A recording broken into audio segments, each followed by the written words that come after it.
레마! 안녕하세요, 레미입니다. 지난 영상에서 4개의 조동사 will, can, may, must 각각의 단어들이 가진 세계관을 언급했었어요. 이번에는 이 녀석들의 과거형에 대해 설명을 드리려고 합니다. will의 과거형 would, can의 과거형 could, may의 과거형 might. 참고로 must는 과거형이 없어요. 그리고 지난 영상에서는 제가 소개해드리지 않았던 shall 그리고 과거형 should까지 5개의 조동사를 추가로 설명을 드릴게요. 그런데 여러분 궁금하지 않으세요? must는 왜 과거형이 없을까요? 비슷한 맥락으로 영어는 우리말과 달리 존댓말이 없다고 배웠어요. 물론 우리말의 세세한 높임법들을 똑같이 영어에 반영할 수는 없겠지만 영어에도 분명히 상대방을 존중하는 높임, 존중의 표현이 있어요. 대표적으로 우리가 배운 표현이 would you, could you 하고 would와 could를 쓰는 표현이죠. 물론 please도 있어요. 공손한 표현이라고 하니까 뭐 그렇구나 하고 외우긴 했는데 중요한 건 왜 이게 공손한 표현인 걸까요? 우리는 이런 부분들을 궁금해해야 하고 이해하려고 해야 해요. 제가 계속 조동사에서 느낌을 강조하는 이유가 바로 이런 부분 때문입니다. 대충 문제를 풀기 위해 달달 외워서는 이런 느낌적인 느낌을 알 수가 없어요.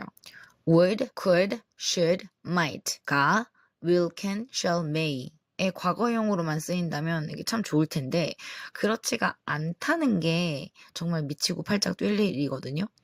바로 이 부분이 또 조동사가 어렵다고 느끼게 만드는 가장 큰 부분이기도 해요.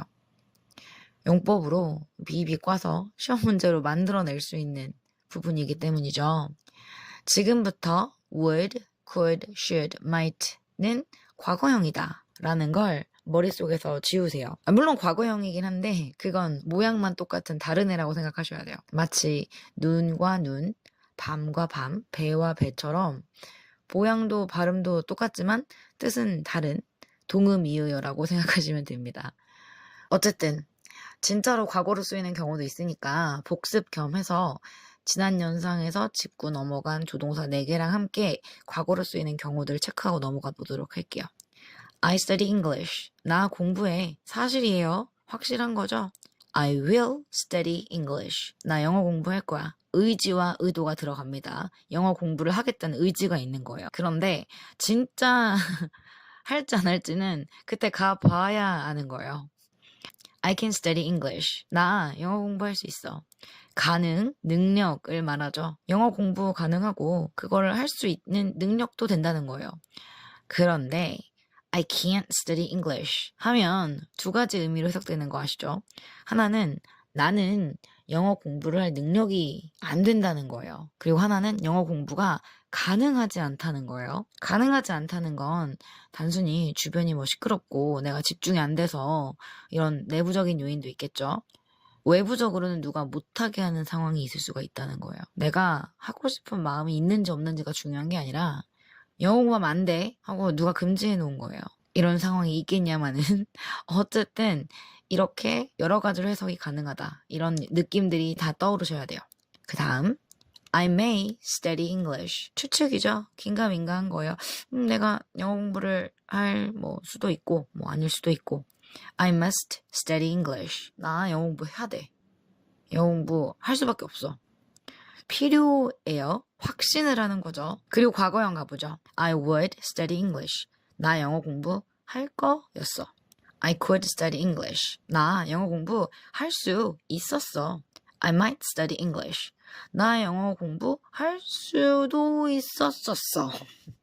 그리고 지난 시간에는 제가 언급하지 않았던 shall, should까지 체크해 볼게요. I shall study English. 나 영어 공부해야 돼. I should study English. 나 영어 공부해야 했어. 참고로 shall의 세계관은 결의입니다. will처럼 의지와 의도를 갖고 있는데 좀 더 강한 느낌이 있어요. 마음을 굳게 먹고 뭔가를 하겠다. 책임지고 해내겠다. 말만 해. 내가 다 할 거야. 하고 선전포고하고 선고하는 느낌이에요.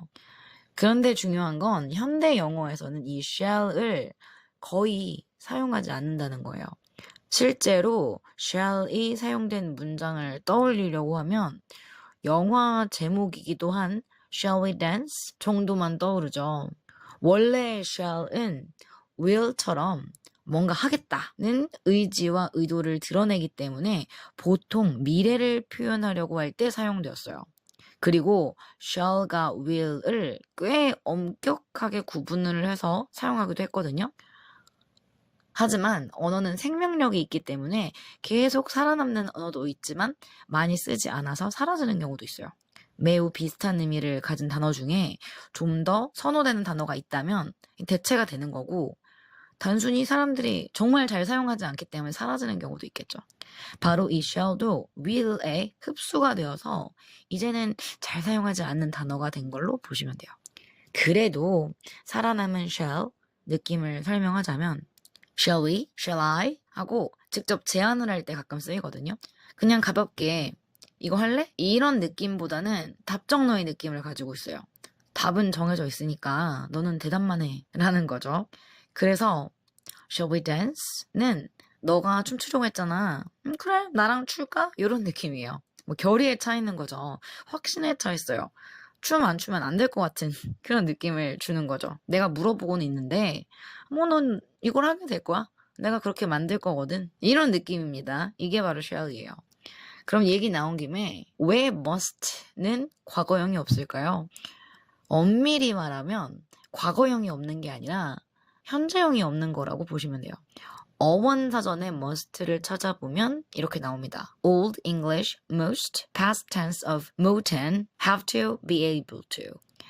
옛 영어 뭐 해야 한다, 가능하다라는 뜻을 가지고 있는 moten의 과거형 most에서 유래가 되어서 1300년대부터는 이 most가 moten을 대체하면서 현재 시대로 사용이 되었다고 해요. 즉 most는 moten이라는 동사의 과거형이었는데 뭐 시간이 흐르면서 모양이 변한 거고, 지금은 결국 moten은 사용하지 않고 그것의 과거형이었던 most의 변한 모양 must만 남아서 사용이 되고 있는 거죠.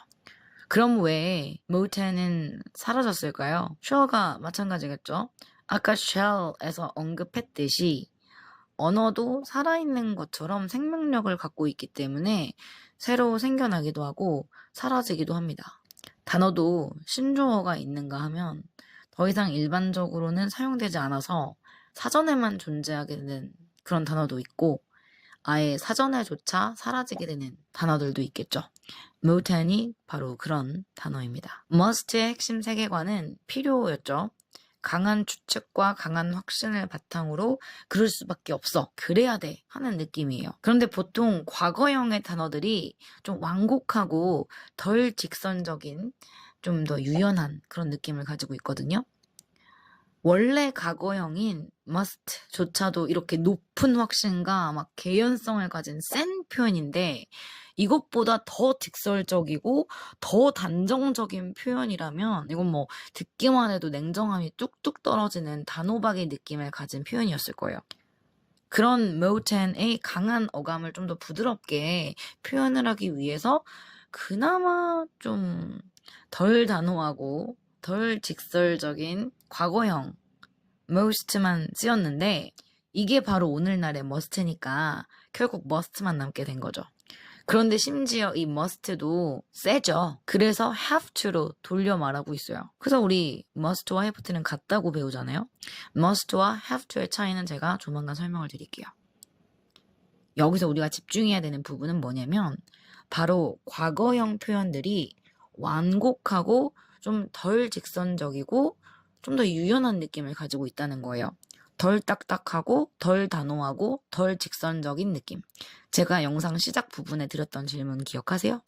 Would you? Could you? 이게 공손한 표현이라고 하니까 그냥 공손한 표현이구나 하고 외웠는데 왜 공손한 표현일까? 이 질문이었죠. 이제 감이 좀 오실락 말락 하지 않나요? 과거형은 지금 현재가 아닌 이미 지난 일을 표현하는 거기 때문에 뭔가 뿌옇고 먼 거리감이 있는 이미지를 갖게 돼요. 마치 사진에 뽀얗고 뭔가 뿌옇게 필터를 씌우는 느낌이라고 보시면 돼요.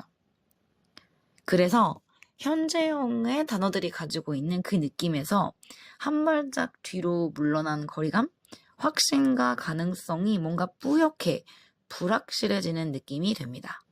가까운 사이가 아닌 타인에게는 말 그대로 가까운 사이가 아니니까 거리를 둬야 되죠. 그래서 거리감이 있는 느낌을 가진 표현들을 사용하면 예의를 갖추고 격식을 차린 느낌을 주는 거예요. will이 would가 되면 그 의지와 의도가 절반으로 확 떨어지는 느낌이고 can이 could가 되면 그 가능성이 절반으로 확 떨어지는 느낌이에요. may가 might가 되면 안 그래도 긴가민가한데 더 잘 모르겠는 정말 확신이 거의 없는 느낌이 되고요. shall이 should가 되면 확신을 찾던 이 결의가 해야 할걸? 뭐 하는 게 좋을걸? 하고 한 발 빼는 느낌이 되는 거죠. 이제 좀 감이 잡히시나요? 일단 오늘 준비한 내용은 여기까지고요. 여러분이 과거형의 이 느낌만이라도 이번 영상에서 가져가셨다면 저는 만족합니다. 다음 영상에서는 또 추가적인 조동사 얘기를 해보도록 할게요. Goodbye!